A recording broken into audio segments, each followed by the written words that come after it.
축복합니다. 말씀에 많은 은혜 받으시기 바랍니다. 이렇게 축복의 인사 함께 하겠습니다. 인사할까요? 사랑하고 축복합니다. 말씀에 많은 은혜 받으시기를 간절히 바랍니다. 오늘 마태복음 5장 1절에서 10절 말씀 가지고 산상수훈 왕의 가르침이라는 제목으로 하나님의 말씀 나눌 때에 우리 권사님들, 우리 집사님들, 우리 성도님들, 청년들 마음 한 사람 한 사람 가운데에 하나님의 은혜와 또 하나님의 뜻을 가르쳐 주실 줄 믿습니다. 기대하면서 고대하면서 말씀을 듣는 우리 모두가 되기를 바랍니다.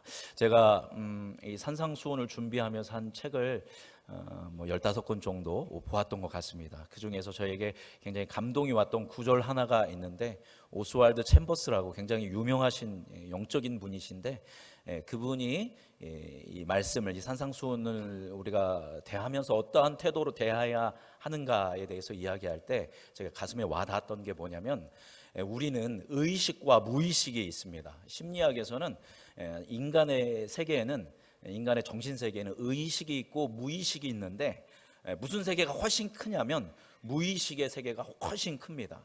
그리고 의식의 세계가 작죠. 그런데 우리가 살아갈 때는 우리가 의식하면서 살아가고 있는데, 사실 우리의 의식에 영향을 끼치고 있는 것은 우리가 인식하지 못하고 있는 무의식의 세계가 우리의 삶을 더 좌우한다, 이렇게 심리학에서 프로이드라든가 이런 사람들이 이야기를 하고 있습니다. 그런데 우리가 성경 말씀을 읽고 이런 좋은 말씀들을 읽으면 그 말씀이 내 머릿속에 남아있고, 그래서 그 말씀대로 살아갔으면 좋은데, 우리가 일상을 살아갈 때 그 말씀이 생각이 납니까? 안 납니까? 안 나는 거예요. 그 세계가 무슨 세계이냐면 우리가 인식할 수 있는 의식의 세계인 거예요. 설교 말씀을 아무리 들어도, 성경을 아무리 많이 봐도 다 모르겠고 삶에서 별로 적용이 안 되어지는 것 같은, 그래서 다 필요 없는 것 같아요. 설교 말씀 열심히 듣는 거, 성경 공부하는 거, 성경책 읽는 거, 누구 성경 많이 읽었다고 하는데 보니까 그 사람 삶 변하지 않더라, 무의미한 것처럼 느껴질 수도 있다라는 거예요. 그런데 그거는 어느 세계에서였냐면 우리의 의식의 세계에서만 그런 거예요. 우리가 성경을 읽고 말씀을 읽고 이런 세계는 겹겹이 어디에서 쌓이고 있을까요? 우리의 무의식의 세계에서 겹겹이 쌓이고 있는 거예요. 그런데 이 무의식에서 겹겹이 쌓이고 있는 이 하나님의 말씀과 하나님의 은혜가 언제 튀어나오냐면, 우리가 어떤 상황에 놓일 때, 내가 전도를 해야 한다든가, 내가 큰 고난에 쌓인다든가, 내가 누군가와 상담을 한다든가, 어려움이 있을 때 갑자기 내 무의식의 세계에서 그 들었던 하나님의 말씀이, 읽었던 성경 말씀이 갑자기 어떤 뭐가 퍽 터지는 것처럼 갑자기 반짝하고 생각이 나는 거예요. 그랬을 때 그 말씀을 붙들고 기도하고 그 말씀을 가지고 상담하고 그 말씀을 가지고 전도를 하는 겁니다. 그런데 중요한, 그때 갑자기 탁 생각나게 하는 거는 누굴까요? 우리 무의식의 세계에 있는 것을 우리는 끌어서 의식의 세계로 가져오지를 잘 못해요. 그것을 의식하면서 가져오게 할 수 있는 분은 누구시냐면 성령님인 겁니다. 그래서 예수님이 성령을 내가 너희에게 보내줄 건데, 내가 가르쳤던 것을 너희가 어떻게 할 거다? 생각나게 해주실 것이다. 그래서 사람들 앞에 재판을 받는다든가 사람들에게 복음을 전하는데 위기 가운데 있을 때 걱정하지 말아라. 누가 말씀해 주실 것이다? 성령께서 네 안에 있는 것들을 생각나게 해주실 거다라고 이야기를 했습니다. 예수님도. 이 의식과 무의식의 세계에 대한 것입니다. 이제 우리가 오늘부터 산상수훈을 쭉 이야기하게 될 것인데, 이 말씀들이 여러분의 어디에 쌓이고 있다라는 거예요? 무의식의 세계, 영적인 세계에 계속 쌓이고 있고, 그것이 때가 되면 누가? 성령께서 말씀하시면 생각이 나는 겁니다. 그럼 우리는 그 성령님께서 말씀하시는 것에 반응해서 뭐를 해야 하냐면 순종해야 하는 거예요. 순종을 할 때, 그 마음을 주실 때 순종할 때 뭐가 일어납니까? 우리 삶에서 역사가 일어나고 회복이 일어나고 부흥이 일어난다.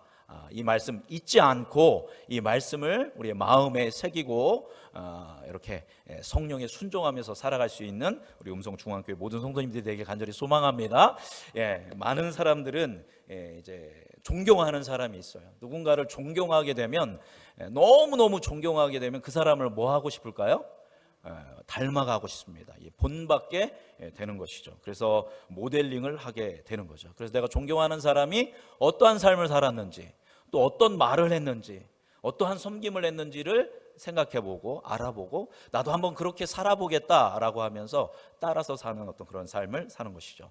제 은사의 그 목사님 중에 한 분은 많은 위인들 중에서 보네퍼라는 목사님 굉장히 존경하셨어요. 제가 보네퍼에 대해서도 한번 설교했었는데, 아무튼 그래서 그분을 너무 존경하니까 이 예수님의 십자가 옆에다가 뭐를 뒀냐면 그 보네퍼의 사진을 두셨어요. 그리고 교회 이름도 이 보네퍼라는 사람이 예전에 유대인을 학살했던 히틀러 있죠. 독일 교회가 히틀러를 다 지원을 했어요. 그랬을 때 이거는 하나님의 뜻에 합한 것이 아니다 라고 하면서 지하교회 운동을 했는데, 그래서 히틀러에 반대하는 기독교 모임을 그 지하교회 이름을 뭐라고 했냐면 고백교회라고 했어요.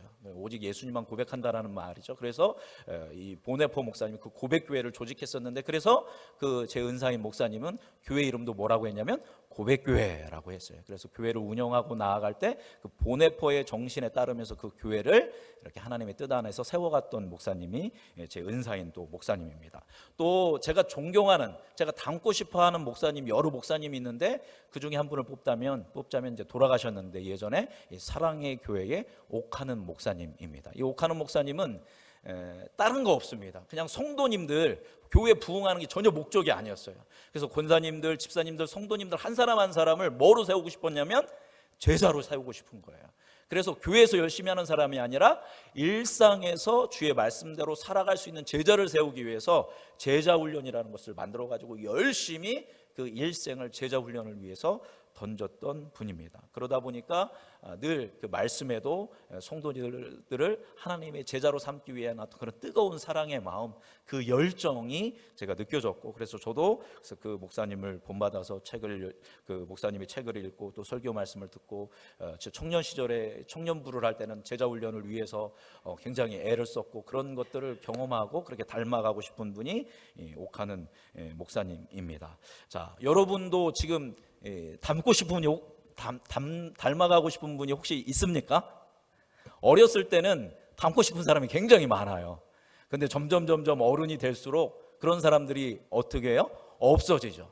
그래서 누굴 닮아가는 삶 아니라 그냥 이제는 주어진 삶을 그냥 살아가는 거죠. 어떻게 보면 굉장히 슬픈 일입니다. 내가 누군가 닮고 싶은 사람이 있고 모델링하고 싶은 사람이 있어서 나의 신앙이라든가 나의 언어라든가 나의 행동을 조종하면서 그렇게 성장과 성숙을 이루어갈 수 있는 굉장히 좋은 유익인데, 내가 닮고 싶은 사람이 없다라는 것은 굉장히 슬픈 일인 것입니다. 그리고 우리가 나이가 들어갈수록 그런 존재가 사라진다라는 거 더 아픈 일이죠. 그러니까 우리 음성중앙교회 성도님들은 닮아갈 수 있는 사람들이 굉장히 성경에도 많고 기독교 위인들도 굉장히 많습니다. 한 사람 한 사람 닮아가고 그렇게 성장과 성숙을 이룰 수 있는 여러분이 되길 바랍니다. 그런데 정말 모든 그리스도인이 닮고 싶어야 할 사람이 한 사람이 있죠. 그 사람은 누굽니까? 바로 예수 그리스도이신 것입니다. 우리의 왕 되신 예수님입니다. 여러분 그냥 닮고 싶은 분 없습니까? 이 시간에 결정하시기를 바랍니다. 여러분이 예수님을 사랑하고 예수님을 존경하고 예수님을 닮고 싶은 갈망이 가득하기를 예수 그리스도의 이름으로 축복합니다. 그래서 예수님을 생각할 때 내가 존경스럽고 그분의 말을 따라하고 싶고 그분의 행동을 따라하고 싶고 마치 그분처럼 되고 싶은 열망이 여러분 안에 가득할 때 여러분 안에 영적 성장과 성숙이 일어날 수 있다는 거죠. 근데 여러분, 예수님의 성품을 어떻게 알 수 있나요? 예수님의 인격을 우리가 어떻게 알 수 있나요? 예수님의 정신을 우리가 어떻게 알 수 있나요? 예수님이 어떻게 사셨는지를 우리가 어떻게 알 수 있습니까? 기도하면 알 수 있나요? 기도하면 모릅니다. 어떻게 알 수 있어요? 나를 향한 예수님의 뜻 오직 한 가지입니다. 예수님을 알 수 있는 방법은 뭐밖에 없다? 성경 말씀밖에 없습니다. 그 성경 말씀을 기준으로 기도할 때 하나님이 마음에 감동을 주시는 거지, 그거 없이 내가 그냥 기도해가지고 받은 거는 하나님이 주신 게 아니라 사단이 준 것일 가능성이 많습니다. 우리의 모든 기본과 바탕은 뭐가 돼야 돼요? 하나님의 말씀, 하나님의 계시인 성경이 돼야 하는 겁니다. 그래서 예수님을 알려면 반드시 뭐를 읽어야 한다? 성경을 읽어야 한다는 겁니다. 먼저 구약 성경에 보면 예수님에 대한 어떤 이야기가 기록되어 있어요?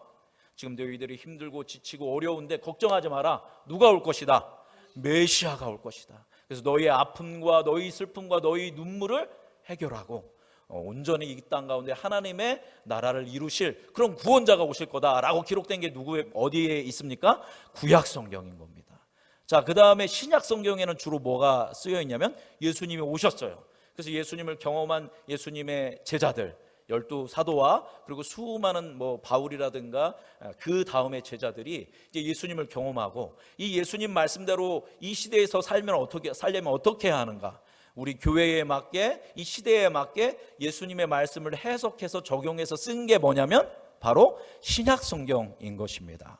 자, 그렇게 구약은 예수님이 오실 거야 소망을 가져 희망을 가져 한 것이고, 신약은 예수님이 오셔서 우리에게 이런 세계를 주셨어, 그러니까 예수님을 믿고 이 구원의 세계를 누려야 돼 라고 쓰여 있는 것이 신약 성경입니다. 여러분, 신약 성경 대부분을 쓴 게 누가 신약 성경 반 이상을 썼습니까?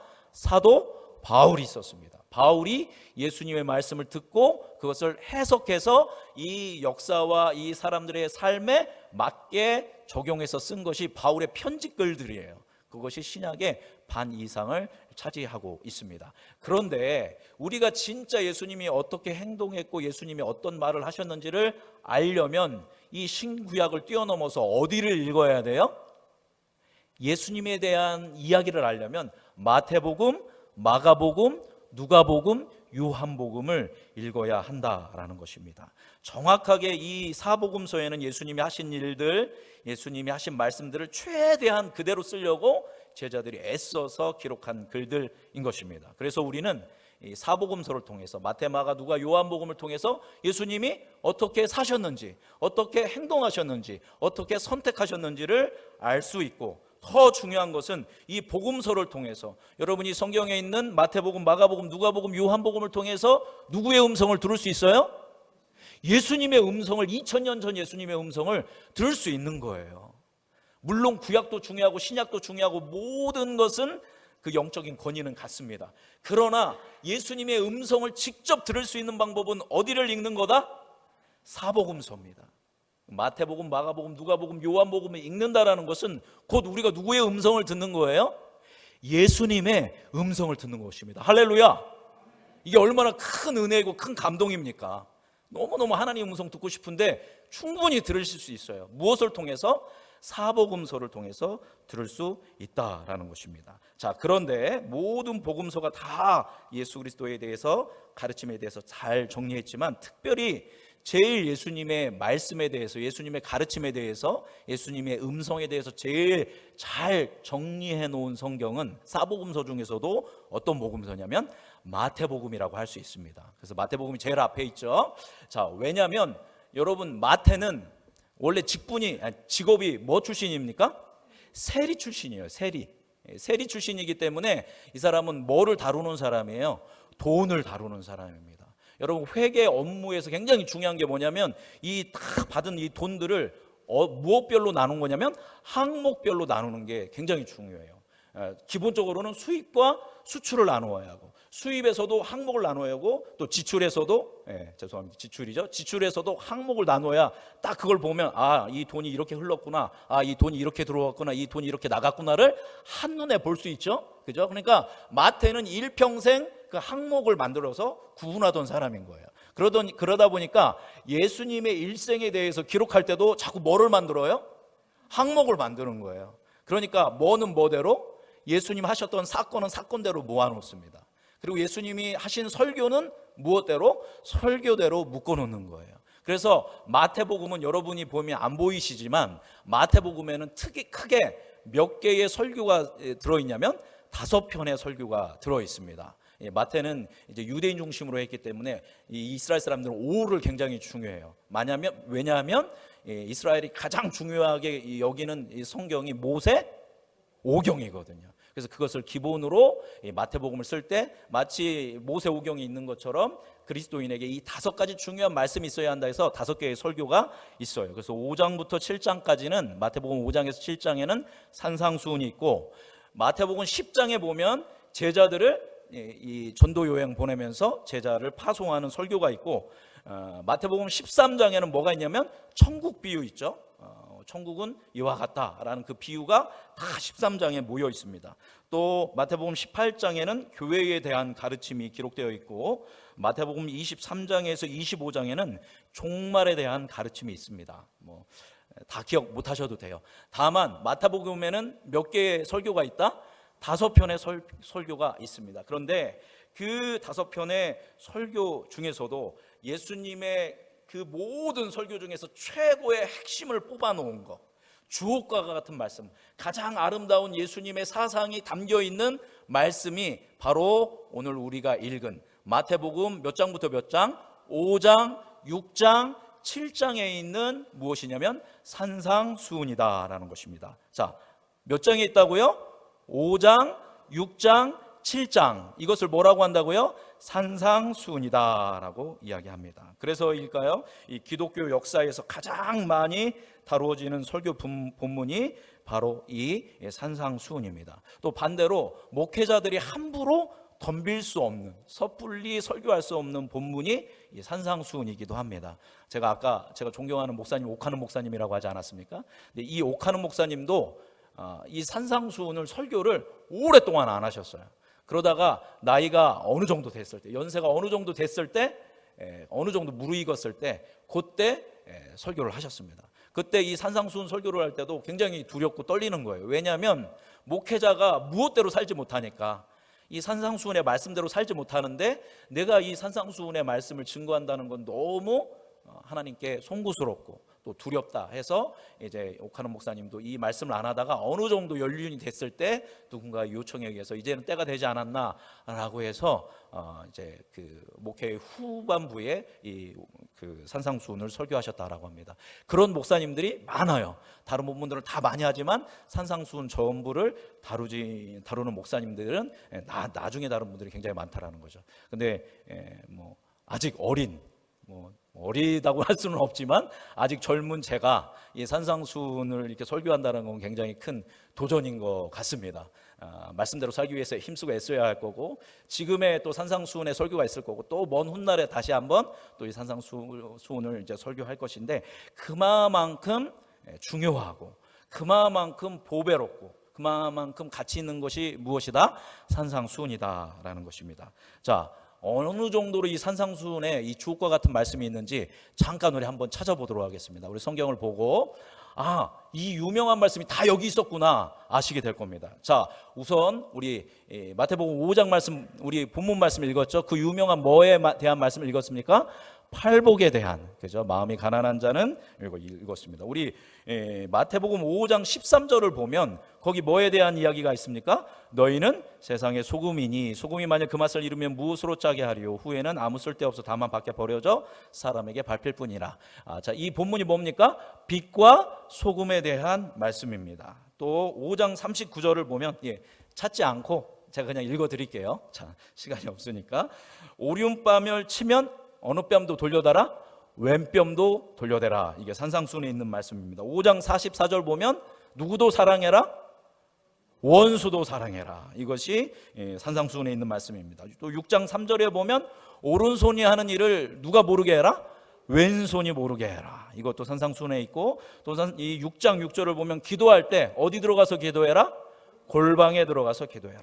또 우리가 날마다 고백하는 주기도문이 있죠. 마태복음 6장 9절에서 13절에 바로 주님의 기도. 너희들은 기도할 때 이렇게 기도해라. 하늘에 계신 우리 아버지여, 대개 나라와 권세와 영광이 아버지께 영원히 있사옵나이다. 이 주기도문은 이 마태복음 6장의 9절에서 13절 그 말씀을 그대로 갖다 놓은 게 주기도문입니다. 자, 그리고 무엇을 먹을까, 무엇을 입을까, 무엇을 마실까, 무엇을 입을까, 뭐 하지 말아라? 염려하지 말아라. 이것도 산상수훈에 있는 말씀입니다. 네 보물이 있는 곳에 네 뭐도 있다? 마음도 있다. 이것도 산상수훈에 있습니다. 먼저 그의 나라와 무엇을 구하라? 그의 의를 구하라. 이것도 산상수훈에 있습니다. 형제의 눈 속에 티가 있다고 그걸 꺼내려고 하지 마라. 네 눈 속에 뭐가 들어있다? 들보가 들어있다. 이것도 산상수훈의 말씀입니다. 그리고 구하라 주실 것이요, 찾으라 찾을 것이요, 두드리라 그러면 열릴 것이니, 이것도 산상수훈에 있는 말씀입니다. 황금률이라고 하죠. 대접을 받고자 하는 자도 너희도 남을 대접하라. 이것이 율법이요 선지자다. 이것도 이 황금률도 바로 이 산상수훈에 있습니다. 어떤 문으로 들어가라? 좁은 문으로 들어가라. 이것도 산상수훈에 있는 것입니다. 열매로 그들을 알지라. 그리고 반석 위에 지은 집, 모래 위에 지은 집. 지금 여러분 말씀드린 이 모든 예수님의 주옥과 같은 설교들이 다 어디에 있다고요? 마태복음 몇 장? 5장, 6장, 7장에 있어요. 이 5장, 6장, 7장을 뭐라고 한다고요? 산상수훈이라고 이야기합니다. 교회 생활 열심히 하는 분은 말씀드릴 것도 없고, 주일만 이렇게 교회에 나오시는 분들, 소홀히 하시는 분들, 심지어 누구도 교회를 안 나가는 사람들도 한두 번 들어봤을 만한 예수님의 말씀들은 다 어디에 있다라는 거예요? 이 산상수훈에 있다라는 것입니다. 이 산상수훈에는 그 예수님의 말씀의 가르침의 핵심들이 많이 있는 거죠. 그렇기 때문에 여러분, 제가 감히 말씀드리는데, 여러분이 산상수훈을 모르면 누구를 모르는 거예요? 예수님을 모른다고 봐야 돼요. 내가 산상수훈에 대해서 어느 정도 좀 읽고 한다면 그래도 내가 누구를 조금 아는 거예요? 예수님을 아는 거예요. 우리 권사님들, 우리 집사님들, 우리 성도님들, 청년들 오랫동안 신앙생활에서 예수님을 알고 계시겠지만, 그렇지만 우리 착각하지 말아야 돼요. 그냥 많은 설교 들었다고 해서 내가 주님에 대해서 아는 것이 아니라 누구의 음성을 들어야 돼요? 예수님의 음성을 들어야 돼요. 예수님의 가르침을 받아야 하는데 그 핵심이 다 이 산상수훈에 있기 때문에 여러분이 예수님을 알려면, 예수님을 닮아가려면, 예수님을 사랑하려면 무엇을 봐야 돼요? 산상수훈을 늘 가까이 하고 머리맡에 두고 시간 날 때마다 이 마태복음 5장, 6장, 7장에서 예수님이 말씀하시는 주님의 음성을 들어야 한다라는 것입니다. 힌두교도였던 간디 있죠. 마하트마 간디 아시지 않습니까? 인도를 독립했던 훌륭한 분으로, 위인으로 추앙받고 있죠. 요즘 그분의 문제점도 많이 나오고 있는데, 어쨌거나 간디는 굉장히 위대한 인물입니다. 근데 이 사람은 힌두교인이에요. 그런데 그 사람이 죽는 날까지 머리맡에 두고 읽었던 책이 있습니다. 그 책은 무엇일까요?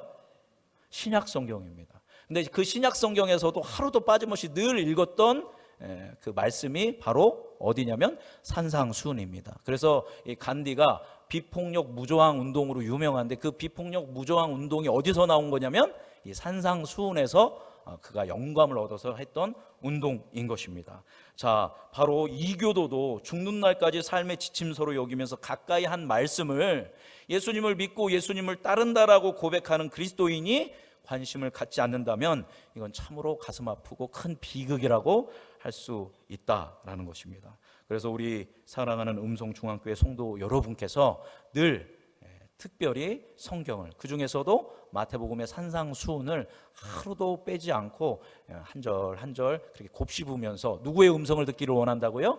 예수 그리스도의 음성을 들을 수 있는 여러분이 되기를 주님의 이름으로 축원합니다. 자, 그런데 앞서서 읽었던 바와 같이 산상수훈은 세상과 굉장히 상충되고 반대되는 부분들이 굉장히 많이 있어요. 그죠? 어떤 사람이 복이 있다라고 이야기하냐면 마음이 가난한 사람, 누가복음에는 그냥 가난한 사람이 복이 있다라고 쓰여 있습니다.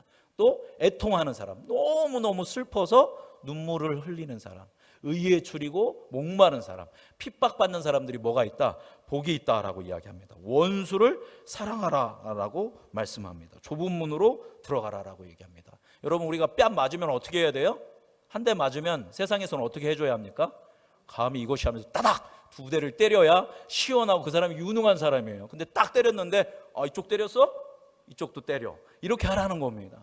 그렇기 때문에 이건 굉장히 역설로 가득 차고, 세상에 봤을 때는 저 어리석은 것들, 저게 무슨 복이야, 저게 저주지, 이렇게 하는 그런 역설들로 가득 차 있는 것이 어떻게 보면 이 산상수훈이에요. 바보처럼 살아야 하고, 늘 용서해야 하고, 늘 용납해야 하고, 늘 나를 낮춰야 하는 것이 어떻게 보면 산상수훈인 거죠. 그래서 신학자들과 목사님들이 이 기독교 긴 역사 동안에 이 산상수훈을 해석할 때 여러 가지로 나누어졌습니다.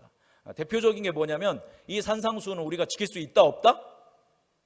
절대 인간이 지킬 수 없다, 산상수훈은.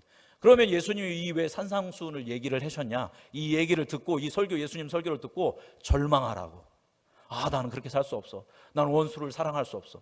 내가 어떻게 해? 그래서 나는 어쩔 수 없기 때문에 누구를 바라볼 수밖에 없게?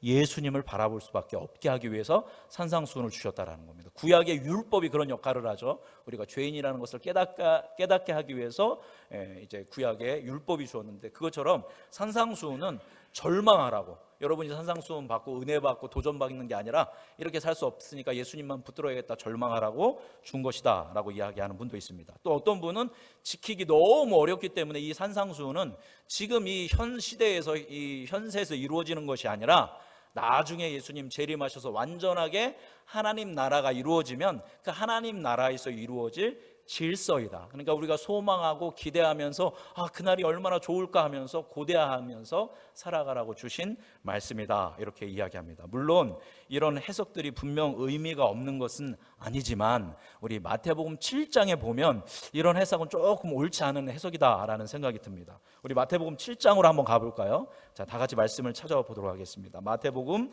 7장 24절에서 27절.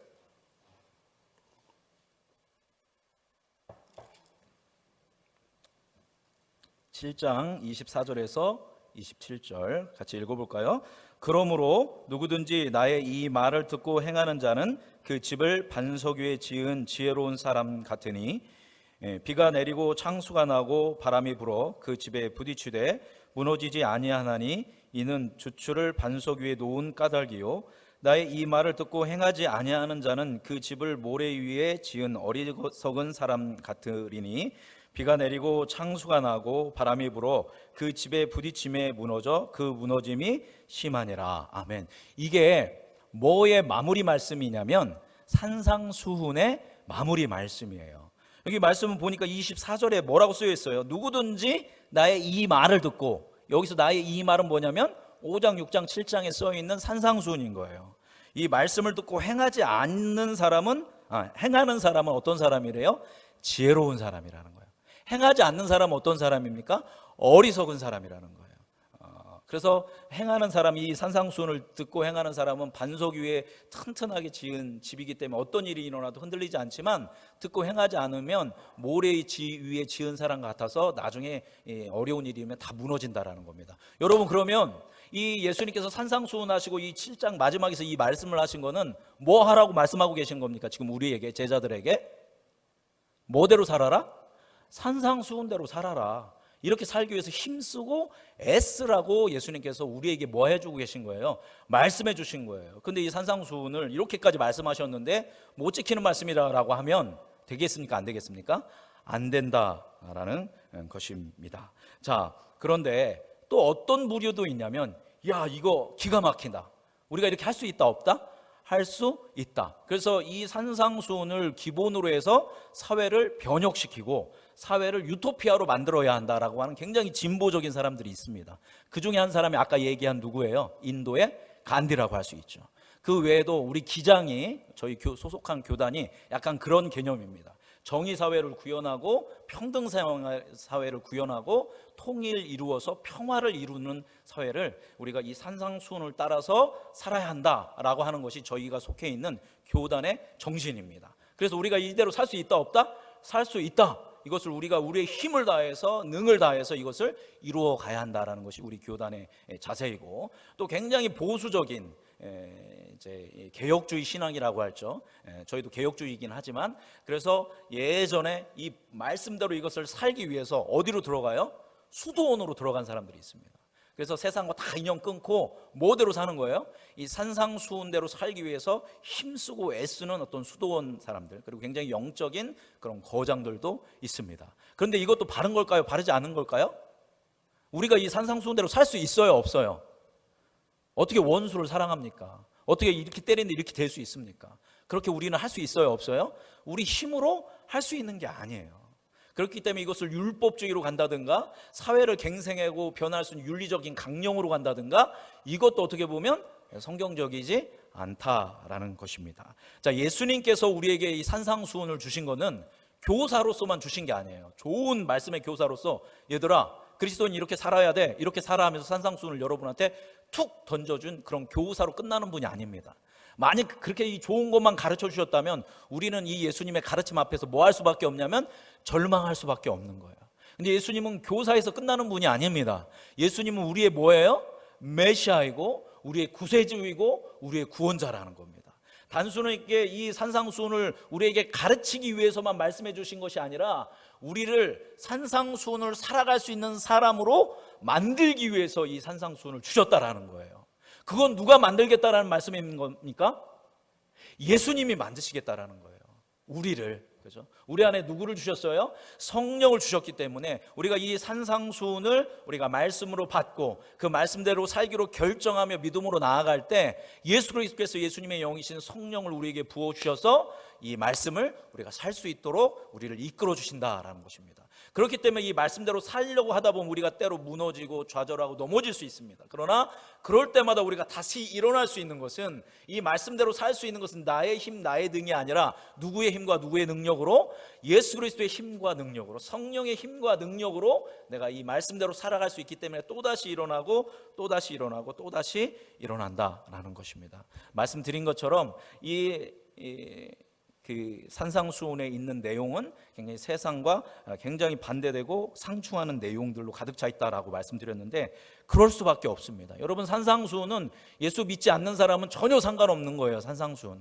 산상수훈은 무엇이냐면 예수님을 나의 구조로 믿고 예수님을 믿음으로 구원받은 사람들이 지키라고 주신 새로운 법, 새로운 말씀이다라는 것입니다. 그러니까 산상수훈은 이걸 읽고 너희 구원받아라, 이게 아니에요. 우리가 구원받는 건 산상수훈 읽고 그대로 살아서 구원받는 게 아니라 우리의 구원의 길은 오직 누구밖에 없습니까?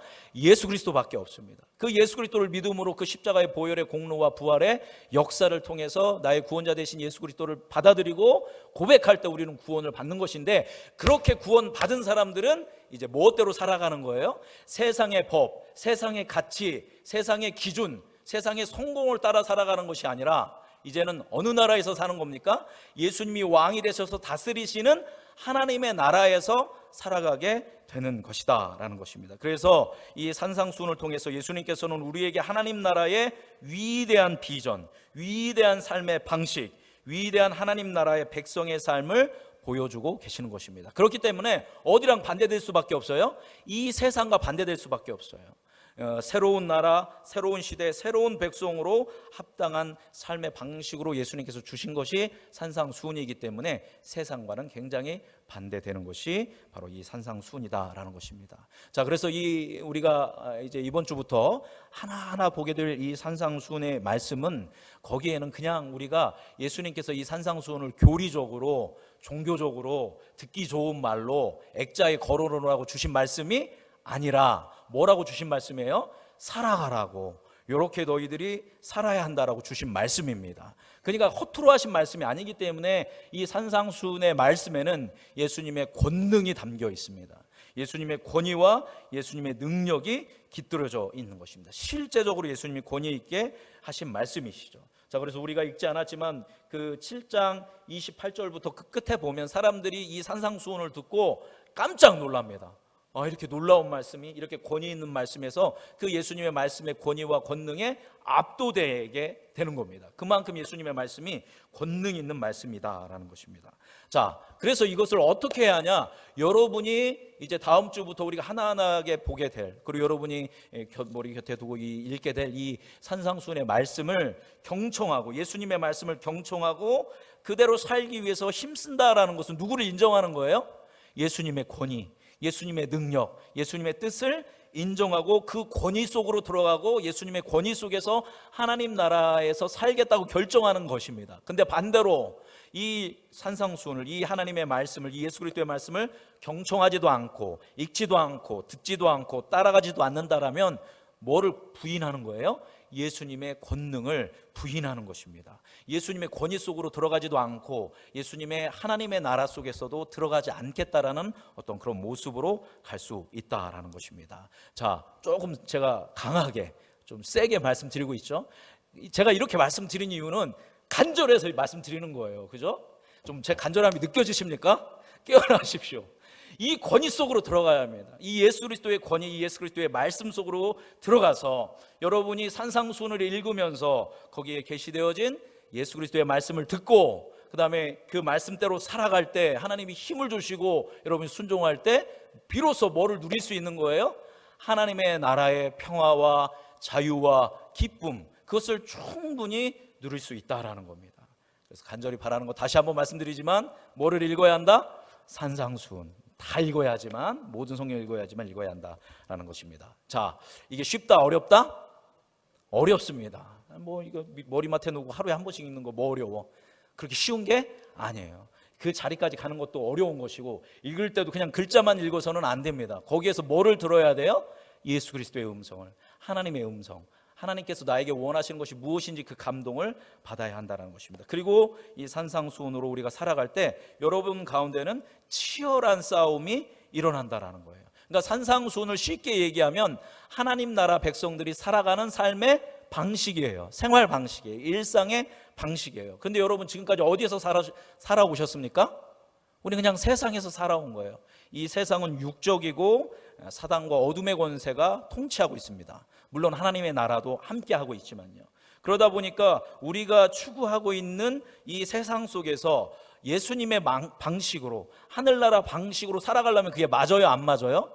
안 맞는 겁니다. 세상은 너 그거 어리석어, 그렇게 하면 실패해, 그렇게 하면 손해봐, 그렇게 하면 불행해, 계속 세상은 여러분한테 이야기하는 거예요. 정확하게는 세상이 아니라 어둠의 권세가 얘기하는 거죠. 그럼 여러분 그 얘기 들으면 걱정이 돼요? 안 돼요? 걱정이 되죠. 그래서 뭐 하게 되는 겁니까? 타협하게 되는 거예요. 그러면 이제 세상과 씨름하는 것이 아니라 세상과 짝하게 되는 겁니다. 자, 그렇기 때문에 우리가 이 산상수훈의 말씀을 듣고 그대로 살아가기 위해서는 반드시 뭐가 일어난다고요? 씨름이 일어납니다. 싸움이 일어난다라는 것입니다. 당연히 우리는 씨름할 때 우리의 힘으로 할 수 없기 때문에 주님께 기도하면서 이 씨름을 해야 합니다. 그렇기 때문에 이 세상이 싸움터이고 전쟁터인 건데, 더 중요한 것은 가장 치열한 싸움터가 있습니다. 가장 치열한 싸움터는 어딜까요? 바로 우리의 마음이라는 겁니다. 우리의 내면이라는 것이죠. 우리가 예수님을 믿기로 결정했죠, 여러분? 그죠? 그래서 다 여기 앉아 있지 않습니까? 여러분은 어느 나라의 백성입니까? 하나님 나라의 백성입니다. 그럼 하나님 나라 백성은 무슨 법에 따라 살아야 돼요? 하나님의 법에 따라 살아야 돼요. 예수님의 법에 따라 살아야죠. 예수님의 법은 뭐라고요? 산상수훈입니다. 자, 그런데 그렇게 살기로 결정하고 믿었는데 우리는 그래서 하나님 나라에 다 들어가고 이후로도 이제 마지막에 오실 그 하나님의 완전한 나라에 들어가기를 바라지만 여전히 뭐를 계속 가져가고 있는 거예요? 어느 나라의 법을? 옛 나라의 법을. 어느 나라의 기쁨을? 옛 나라의 기쁨을 가지고 들어가는 거예요. 예를 들면 이런 겁니다. 지금 우리가 미국으로 이민을 간다고 해요. 우리가 미국으로 이민을 간다고 하면 이제 쉬운 예입니다. 미국으로 이민을 가면 거기서 살 거라고 결정하면 이제 우리의 삶의 방식이 다 뭐 해야 돼요? 바뀌어야 하잖아요. 그죠? 그런데 한국에서 있는 법이라든가 한국에 가지고 있는 법칙이라든가 한국에 있는 관계라든가 한국의 문화, 한국의 언어를 그대로 가지고 가서 한국인 하나도 없는 미국 사람들이랑 살려면 그게 사라집니까? 안 사라집니까? 안 사라지지. 계속 충돌만 일어나죠. 그죠? 미국으로 가면 뭐의 법을 따라야 돼요? 미국의 법을 따라야 돼요. 옛날에 좋고 이게 좋은 거 같고 이거 한 거 다 내려놓고 그 법을 따라야 하는 것처럼 여러분이 하나님 나라에 임하면 이제 세상적이었던 것들, 좋아했던 것들을 내려놓고 누가 기뻐하시는 것을 선택해야 돼요? 하나님이 기뻐하시는 것을 선택해야 돼요. 근데 우리의 마음은 내가 갖고 싶은 거 계속 갖고 싶고, 내가 하고 싶은 거 계속 하고 싶고, 내가 되고 싶은 거 계속 되고 싶고, 그렇지만 어디는 가고 싶어요? 하나님 나라는 가고 싶어요. 근데 하나님 나라 그렇게 해서 가면 하나님 나라의 그 기쁨과 평안과 자유를 누리느냐 못 누리냐? 못 누린다라는 거예요. 왜 좀 여전히 삶의 방식과 삶의 사고와 삶의 추구하는 것들은 세상적인 것들만 계속 가기 때문에.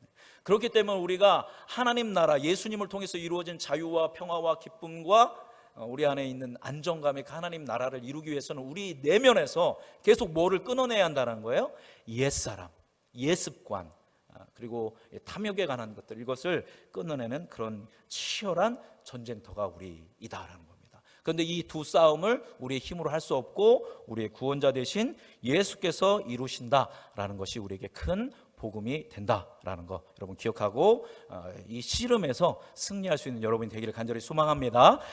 말씀 정리하도록 하겠습니다. 제가 산상수훈에 대해서 좀 어마어마하게 많은 내용들을 이야기 드렸는데 다 듣고 다 적용하고 계신 줄 믿습니다. 자, 산상수훈이 왜 이렇게 중요하냐? 정리하자면 우리는 산상수훈을 통해서 예수님의 음성을 들을 수 있기 때문입니다.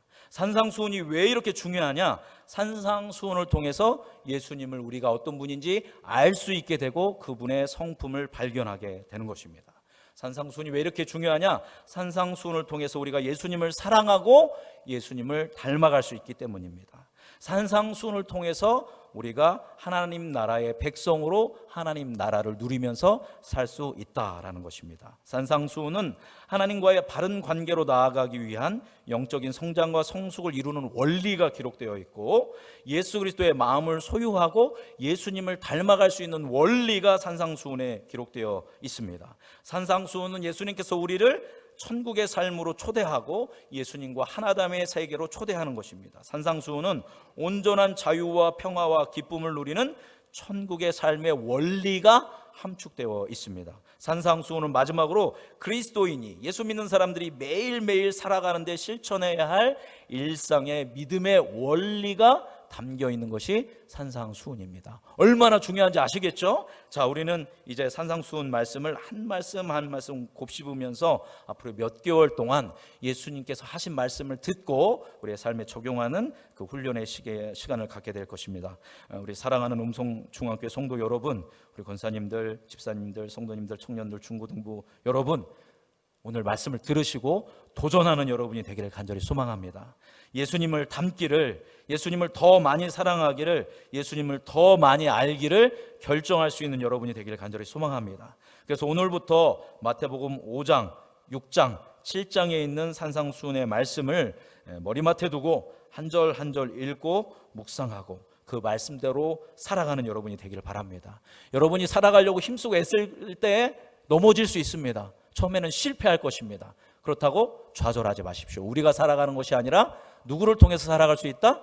성령을 통해서, 예수 그리스도를 통해서 결국 우리로 하여금 이 산상수훈의 삶을 살게 인도하실 것입니다. 구하고 찾고 두드릴 때 하나님께서 성령의 충만함을 통해서 이 산상수훈의 삶, 천국의 삶을 여러분의 살도록 인도하여 주실 줄 믿습니다. 그래서 여러분의 삶에 기쁨이 넘치고 생명이 넘치고 천국의 삶을 살고 여러분의 가는 곳에 새 생명의 역사가, 부흥의 역사가 일어나기를 예수 그리스도의 이름으로 축원합니다.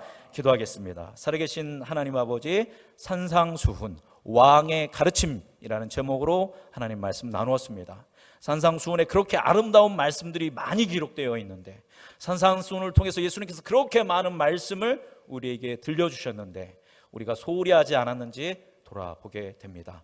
회개하오니 우리를 용서하여 주시고 산상수훈을 통하여 예수님의 말씀을 듣고 그 말씀을 삶으로 살아가서 하나님의 살아계심을 경험하고 하나님의 살아계심을 드러내는 우리 중앙교회 모든 성도님들 되도록 함께하여 주옵소서. 그렇게 행하실 주님을 신뢰하며 사랑이 많으신 우리 구주 예수 그리스도의 이름으로 감사하며 기도드립니다. 아멘.